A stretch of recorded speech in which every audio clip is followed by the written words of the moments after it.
Hello বন্ধুরা, কেমন আছো তোমরা সবাই? আশা করছি তোমরা সবাই অনেক অনেক ভালো আছো। আমিও খুব ভালো আছি। চলেছি আবার একটা নতুন ব্লগ তোমাদের সঙ্গে শেয়ার করতে। ব্লগের প্রথমেই দেখতে পেলে আমার একটা ছোট্ট ভাইকে ভাইফোঁটা দিয়ে আজকে ব্লগটাকে শুরু করলাম। ছোট ভাইটাকে ফোঁটা দেওয়ার পর মেজদাকে আর আমার বিক্রম দাদাকেও ফোঁটা দিয়েছিলাম, কিন্তু তাদের ব্লগটা আর করা হয়নি, এতটাই তাড়াহুড়োর মধ্যে ছিলাম। তো তারপরে আমরা সন্ধ্যার দিকে এখানে যেমন খুশি সাজো অনুষ্ঠান ছিল, তো সেটাই আমরা এখন দেখতে চলে এসেছি। চারিদিকে ভীষণ ভিড়, দেখতেই পাচ্ছ অনেক লোক, সবাই দেখতে এসেছে এই যেমন খুশি তেমন সাজো অনুষ্ঠানটা।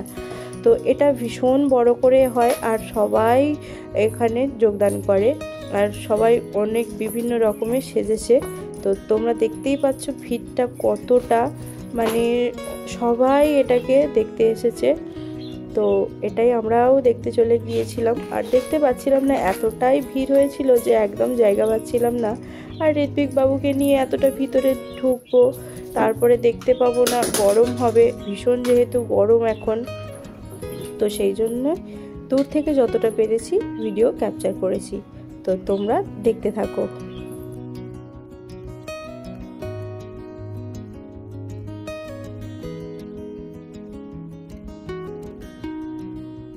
পরের দিন সকালবেলা আবার ব্লগটাকে শুরু করেছি। ঋত্বিক বাবু এখন তার মামার সঙ্গে খেলা করছে।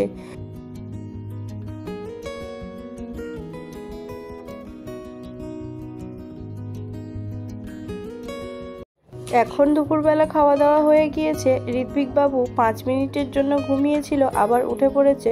তো ওকে একদমই আর ঘুম পাড়াতে পারছিলাম না, আর ও ঘুমোতেও চাইছিল না। যেহেতু এখানে অনেকজন থাকে, ও খেলতে ভীষণ ভালোবাসে, সেই জন্য সবার সঙ্গে খেলা করছিল।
আজকে সকাল থেকে আমার শরীরটা একটু খারাপ ছিল, কারণ আমার ঘাড়ে ভীষণ লেগেছে, মানে আমি ঘাড়টা একদমই এদিকে ওদিকে ঘোরাতে পারছিলাম না, সেই জন্য ওষুধও খেয়েছি। আর এইদিকে মেজদার ছেলে চলে এসেছে, এটা হচ্ছে অঙ্কন বাবু। তো ও একটু মামার বাড়ি গিয়েছিল, দু ভাই গিয়েছিল আর ওর মা গিয়েছিল, এখন ওরা বাড়ি চলে এসেছে। অঙ্কন বাবু এখন বাইরে একটু খেলা করছে। সন্ধ্যার দিকে একটু প্যান্ডেলে গিয়েছিলাম মাকে দেখতে, কারণ কাল সকালবেলা বাড়ি চলে যাব, তো সেই জন্য আজকে একটু ঘুরে এসেছিলাম। পরের দিন সকালবেলা ঋত্বিক বাবু ঘুম থেকে উঠে পড়েছে, এখনও খেলা করছে আর আমরা কিছুক্ষণ পরেই বেরিয়ে পড়ব। যেহেতু আজকে বাড়ি চলে যাব, সেই জন্য একটু তাড়াতাড়ি উঠেছি।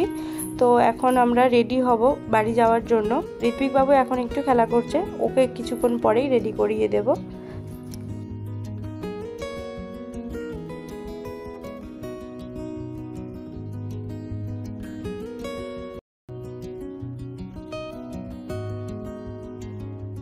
এখন আমরা বেরিয়ে পড়েছি বাড়ি যাওয়ার জন্য, আর এখানে আমরা গাড়ির জন্য অপেক্ষা করছি। আর ঋত্বিক বাবু এখন তার বড় দিদার কোলে আছে।